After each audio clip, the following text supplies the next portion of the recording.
April 6th, or 15 days before the 20th birthday of this Zenny62 YouTube channel. That's right. The channel was actually born in 2005, but I didn't upload my first video to Zenny62 until April 21st, 2006. And that was for the NFL draft. Now, over that time, this channel has seen a lot, a whole lot. And it's had the privilege of covering the NFL draft for 20 straight years, because this channel is really born to cover the NFL draft. All right. And it was called Zenny62 then. It's called Zenny62 now. The basic URL is youtube.com/ZENNIE62. All right. There that is. So there you go. So I want to talk about something that's on the minds of a number of people. And I got to be honest with you, it's kind of annoying to me for a whole host of reasons, because it's, oh, so and so, it looks like they're sleeping with so and so. And maybe I'm just getting to the point where I've seen this so many times. I used to care about it when I was younger, and now I don't. Okay, now, as I was saying. Okay, now, as I was saying. There's something about this situation where it always has to be the woman that's made to be the villain here. In this instance, Mike Vrabel, as you know, is the head coach of the New England Patriots. Dianne Russini, as you may not know, is a long-standing sports journalist and sports TV reporter and sports TV commentator. Okay, fine. I only started to pay attention to Diana because she's a friend of mine, a longtime friend, Mike Silver, who we go all the way back to Cal. All right. Specifically, we met, if my memory is pretty good, and I think it is, October 13th, 1986, Cal hosting UCLA Saturday. I was sitting next to, or I was with my friend Greg Goyer, who just so happened to have a sister named Leslie Goyer, who just so happened to have dating Mike, I think before that, and now they're married. Well, they've been married for a long time now. Anyway, Diana popped up in my site because I saw pictures with she and Mike doing different things. Silver, all right? Nothing quite like that. I don't know, but I don't care. I just know that Leslie and Mike are happily married. They have 3 great kids who are doing great things. Boom. But I'm thinking, why is it so important to know what Mike Vrabel and Dianne Russini were doing?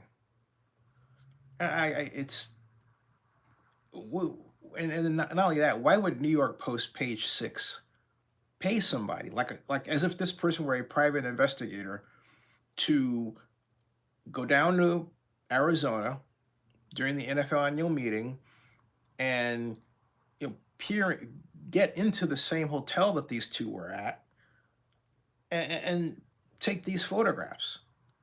That costs some money to do. All right. I mean, why would they want to spend time doing that as opposed to, say, getting a tip that a certain NFL associate might have Epstein ties and this person has never been written about? Okay, I mean, I could see spending money, to dig into something like that, right? But this, makes no sense it makes no sense to me whatsoever why it's so freaking important. And like I said, I don't know Diane. The closest Diana, the first closest I ever got to knowing her, if you will, was the Lee Steinberg Super Bowl party for 2024, and I had a bunch of people that I knew that I thought would like to come, and I asked Lee if I could put the people that I knew on the guest list, help them, get some people there. He said yes. And so what turned into literally from a handful of people, what started with a handful of people, okay, turned into wow, a big wad of people, and then it got even bigger than that. And one friend of mine, it might have been Silver. In fact, I think it was Silver, said, can you add my friend? And he listed, and Diana was one of them. So I did. Uh, if she got into the event, I never met her.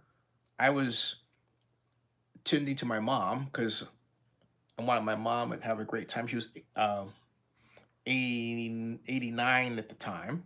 89, yeah. And she had never been to a Lee Steinberg Super Bowl party, let alone a Super Bowl party. And I thought she would have an absolute blast, and my mother did. Ching. Okay, so my bucket list item was taken care of. But I never saw Diana. Okay. And I wonder if I would actually recognize her in person. Some people look different from the photographs. All right. I don't know. So anyway, whatever. So now I see these photographs, and completely innocent. Mike Vrabel and Dianne Russini issue public statements after hotel photos. This is kind of like this is the best you can do. New York Post, page 6. All right. The story took off the moment page 6 dropped exclusive photos showing Mike Vrabel, head coach of the New England Patriots, and Dianne Russini of the New York Times, walking hand in hand and embracing at an upscale hotel. According to their report, a spy claimed the two, who were both married to other people, shared breakfast on the patio around 10:30 a.m. Saturday, March 28th, before slipping into a slow, relaxed afternoon by the pool. Eventually, they were seen unwinding side by side in a hot tub for roughly an hour. My first thought is, what were they talking about? All right. Anyway, it goes on and says a source close to Russini told page 6 that the journalist was at the hotel for a hiking trip with two female friends. Another source close to Vrabel mentioned that he drove to the Ambante in Sedona, Arizona with a close friend. However, eyewitnesses told the entertainment website that they had not seen any friends with them and that Vrabel and Russini were the only ones hanging out. It goes without saying that both public figures were disturbed by the headlines they made. You can imagine. These photos show a completely innocent interaction, and any suggestion otherwise is laughable. This doesn't deserve any further response, Mike Vrabel said in a statement to the New York Post. Dianne Russini's own statement to the Post read, "The photos don't represent the group of 6 people who were hanging out during the day. Like most journalists in the NFL, reporters interact with sources away from stadiums and other venues." The Athletic, too, published a statement, and by the looks of it, the media house doesn't seem worried about the development. Quote, "These photos are misleading and lack essential context," Stephen Ginsburg, executive editor of The Athletic, said. "These were public interactions in front of many people. Diana is a premier journalist covering the NFL, and we're proud to have her at The Athletic." However, the Patriots have not commented yet. Seriously, the Patriots are not going to fire Mike Vrabel for hanging out with a woman who happens to be a reporter at a retreat. That's just not happening. This man got them to the Super Bowl. No, he didn't get them close to the Super Bowl like the AFC Championship. His team won the AFC Championship and they got to the Super Bowl. They didn't win it, but they were in the Super Bowl. Hey, does Mike get a contract bonus? As Sarah Palin might say, you betcha. All right? You betcha. Okay? Then it goes on here to say, uh, but unlike the Patriots, Mike Vrabel has been married to Jennifer since 1999, and the couple shares 2 children.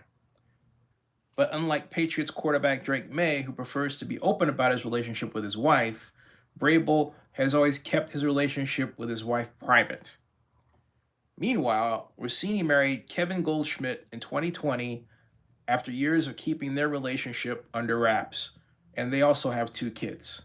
Mike Vrabel's professional connection to Russini also goes back several years. Russini's first NFL beat reporting assignment at ESPN involved covering the Tennessee Titans in 2018 when Vrabel became the team's head coach. This obviously meant that Vrabel and Russini interacted frequently in a professional setting in Tennessee.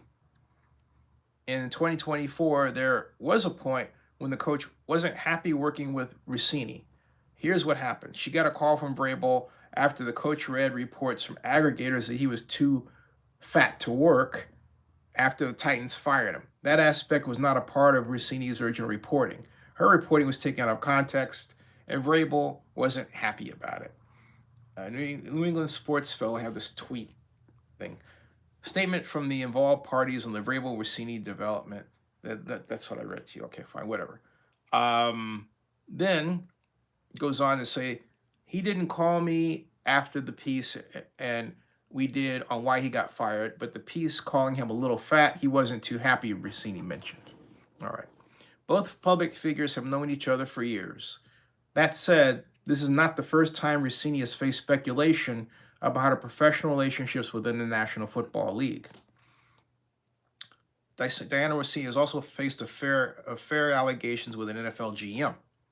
Says, back in 2015, Dianne Russini found herself dealing with a similar situation involving Washington Redskins general manager Scott McLaughlin. The controversy began after Russini reported that quarterback Kirk Cousins would take over the Redskins' starting quarterback job from Robert Griffin III during the 2015 NFL season. Shortly after the story broke, McLaughlin's wife, Jessica, publicly accused Russini of having an affair with her husband to get the inside scoop. Okay? I'm pretty sure this info is coming from my husband to his new side chick, Diana. Jessica wrote in an X post. Jessica also made a comment through another post suggesting that Russini had an intimate relationship with McLaughlin to get her story. However, the accusations lacked any supporting evidence, and Jessica eventually issued a public apology. Quote, I deeply apologize for the disparaging remarks about an ESPN reporter on my personal Twitter account, Jessica wrote in her statement. The comment was unfounded and inappropriate, and I have the utmost respect for both reporter and ESPN. I regret that my actions have brought undeserved negative attention to the Redskins organization and its leadership. My comments in no way reflect the opinions or attitudes of the organization, and I regret, she writes, that my behavior has in any way negatively impacted the team and its loyal fan base. At the time, Russini's colleagues in ESPN actively defended her against the remarks. Sports writer Jamila Hill also pointed out on X that the affair accusations against Russini reinforced a harmful stereotype about female sports reporters. With that in mind, Russini's recent interaction with Mike Vrabel could also be seen in a different light than how tabloids have portrayed it. And then it says, the entire NFL is a buzz. Okay, and then that's it. Then they don't go any further than that. It just stops there, period, okay? Then there's another one. Mike Vrabel calls characterization of Foles reporter laughable, okay? And it goes on there, all right? It's basically a rehash of what I just read to you.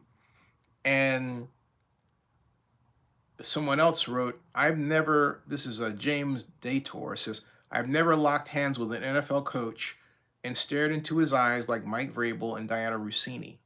Okay. But here's the thing. People in news very often get to know their sources well. I remember when I first started as a columnist with the Montclarian, what was a small newspaper in Oakland, California, about 40,000 people circulation, Oakland Hills. Anyway, I came to befriend a guy named Dwayne Bauman. No, it's not what you think. For one thing, I'm straight. So is he. Doesn't like that. He was campaign manager for Ted Dang. Ted Dang was and still is a local real estate guy in Oakland.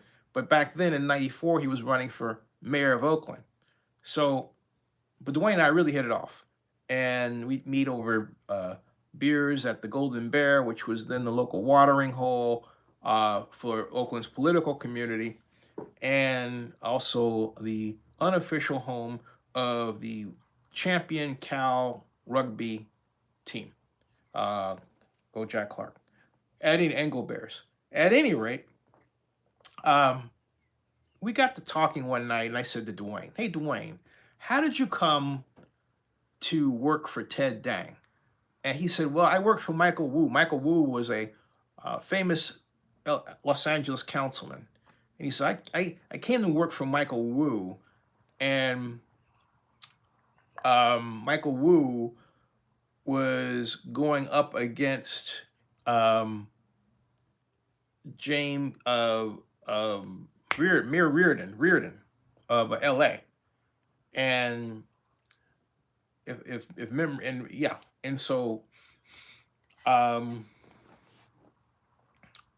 he said, and basically, if I recall, did Michael Wu lose to Reardon? I think Michael Wu, let me check this. I got the internet now. But back then we didn't have the internet. See, Michael Wu, real quick. Wu, LA City Council. And yeah, he was a member of the LA City Council from 1985 to 1993.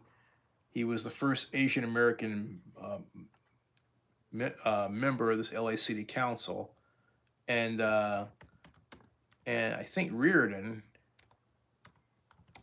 like that. So, yeah. And so at any rate, was Reardon the mayor of LA? Let's see, LA mayor. Let's see, LA mayor. Yeah, I think he lost to Reardon. Yeah, I think Wu launched his attack ads attacking Reardon. That was in '93. And so he was the one man standing between him and the Los Angeles mayor's office. Michael Wu launched a TV ad campaign. Yeah. Portraying Reardon as a throwback to Reaganomics is what that was. But, okay, but he lost. Okay? He lost. And so first Asian American member, and then maybe this will explain. I want to make sure, because I want to make sure I get this part of the story correct. All right. LA City Council elections. Then, yeah, Wu left his council seat in '93 to run for mayor that year against Richard Reardon.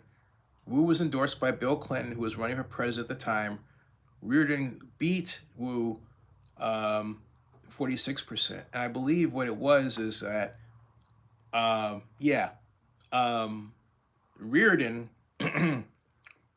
Dwayne Bauman was working for Richard Reardon against Michael Wu. So what he said this time when we were having beers, he said, look, I said, how did you come to work for Ted Dang? And he said, well, last time I was working for Richard Reardon, and I thought, well, last time I figured last time I beat a Chinaman, this time maybe I could get one elected. That was what he said. So I took what Dwayne Bauman told me over beers, and it wound up in my column. Okay? We never said the thing was off the record.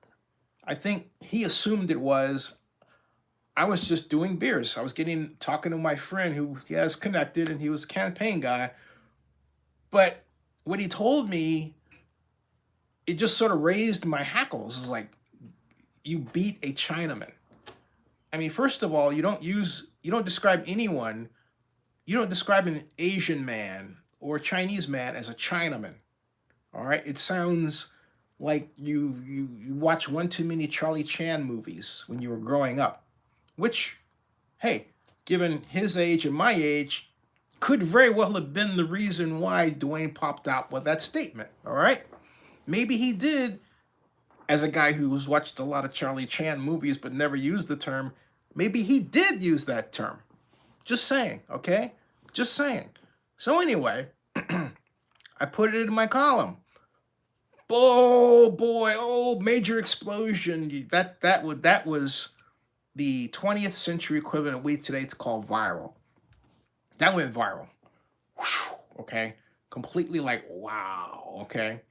Dwayne was pissed. Called mother, blah, blah, blah. And I said, oh, dude, I'm sorry, but I didn't know that, you know, we weren't, I didn't know that was off limits. And you were saying that to me, and you didn't say, don't print this. So I printed it. Okay. Now, and I did. Okay.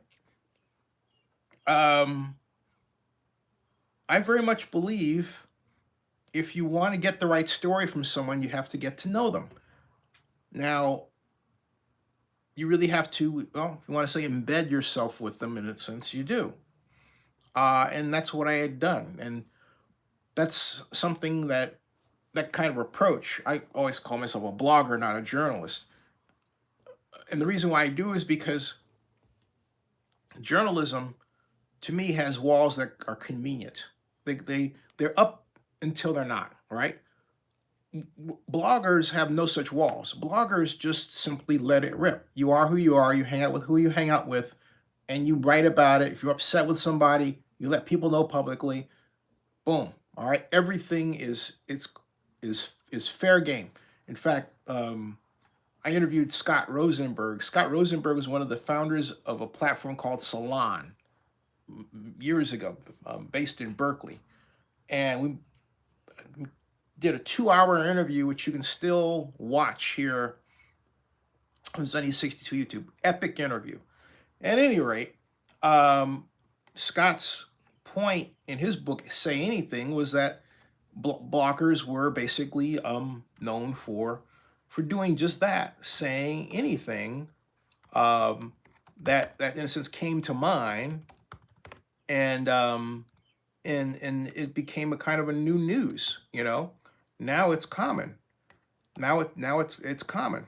And so say everything, not say anything, say everything. And say everything. How blogging began, what it's becoming, and why it matters. Scott wrote that. So I think I still have the book. At any rate, and he said he chronicled blogging's, some people call it the best technology book of the year because it's blogging. It's funny, if I'm a blogger, I don't thought I was tech person, even though I've done what I've done.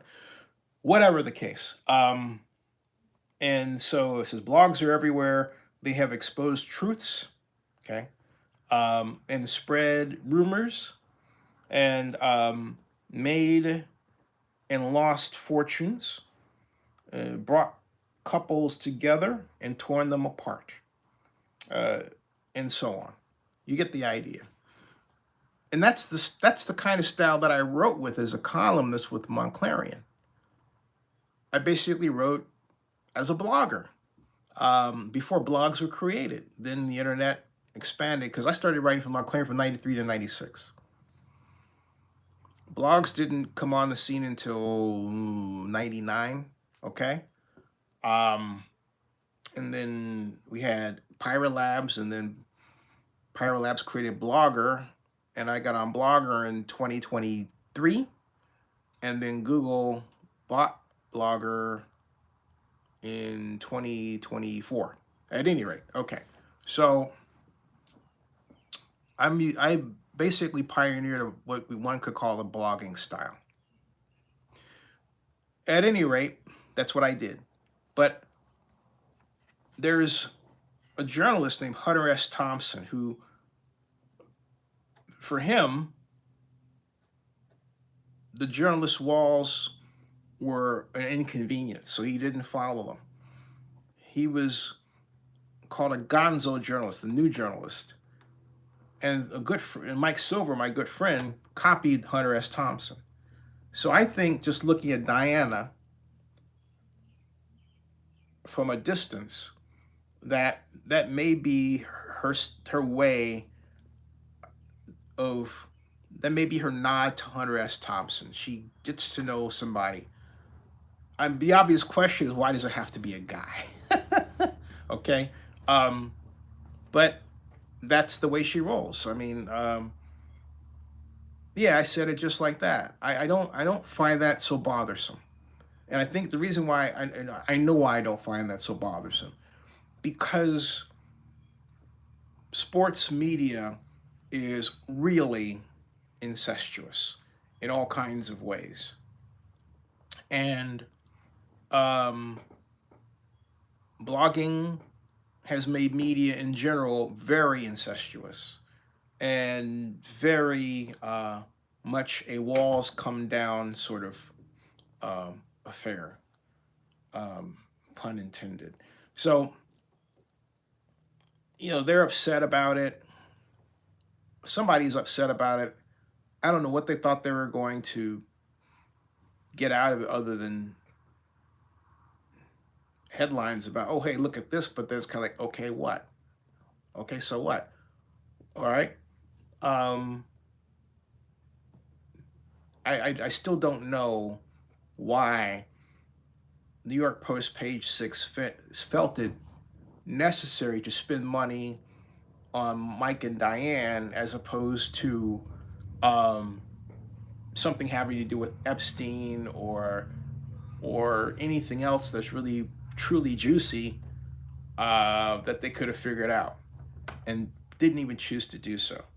Meaning that they had some idea that was going on and yet chose to not look in that aspect of what is taking place among NFL owners. Others did.